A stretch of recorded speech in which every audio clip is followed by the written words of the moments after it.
Bon matin tout le monde, on commence le chapitre du cercle bientôt, donc c'est important que tu connaisses les mots de vocabulaire relatifs au cercle, que tu saisisses les nuances parce qu'il y a certains mots des fois qui peuvent être confondus. Donc je te présente tout ça, je te conseille de prendre des notes, peut-être que l'idéal ça serait sur ta feuille de notes dans ton cahier spirale de te dessiner un grand cercle à peu près la moitié de ta page. Comme ça, tu pourras rajouter dessus chacun des morceaux dont je vais te parler, puis utilise différentes couleurs pour chacun de ces morceaux-là. Ça va être plus facile de t'y retrouver. D'abord, ce que je t'ai dessiné en feuille en vert sur ma feuille, c'est ce qu'on appelle un cercle. À la différence avec un disque qui est plein. Donc le cercle, c'est vraiment juste le contour, je te le fais clignoter. Le cercle, c'est ce qui est en vert, tandis que le disque, c'est l'intérieur.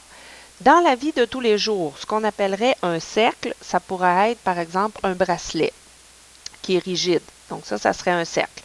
Ou encore un cerceau de hula hoop, ça serait un cercle. Tandis que le disque, on parlerait plutôt peut-être d'une pizza ou d'une tarte, si on oublie qu'il y a une épaisseur. Donc un disque, c'est vraiment le cercle rempli. Donc voici pour la différence entre cercle et disque. Nous, on va travailler avec les deux. Des fois, on va parler de cercle, des fois, on va parler de disque. Donc, tu dois faire la différence. Quand il est question de cercle, c'est seulement que le contour. C'est la croûte de ta tarte, la croûte de ta pizza.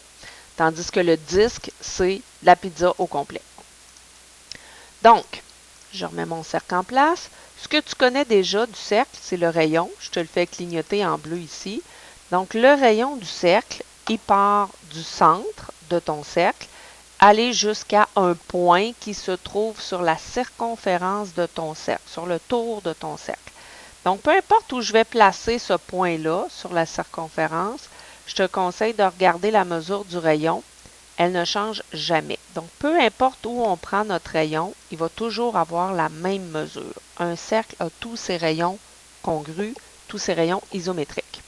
Donc, voilà pour le rayon. L'autre que tu connais déjà probablement, c'est le diamètre. Donc, diamètre qui est d'un point à l'autre du cercle. Vraiment, on appelle ça opposé diamétralement.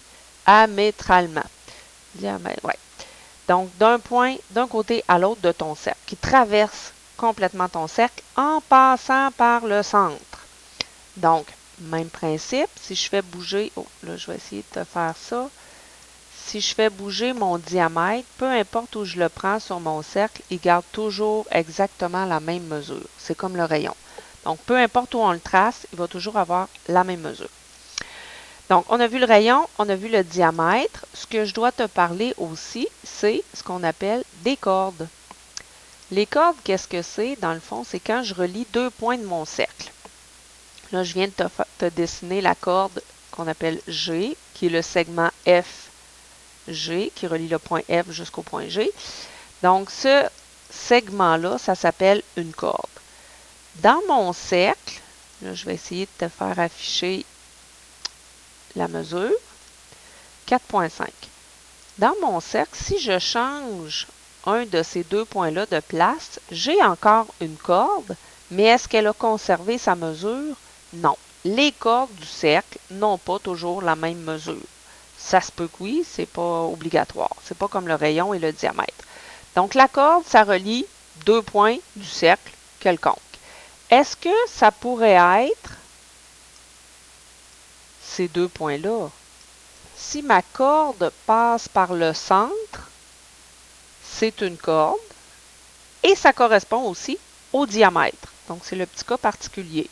Il y a une corde qui existe qui correspond aussi au diamètre. Le diamètre, c'est une corde. Donc, voilà pour les cordes. Voilà pour rayon et diamètre. Maintenant, il me reste à te parler de d'autres choses. Ce qu'on appelle l'arc. Donc là, je vais essayer de te retrouver ce qu'il faut pour parler de l'arc. Quand je dessine deux rayons dans mon cercle, ça forme ce qu'on appelle une pointe de tarte.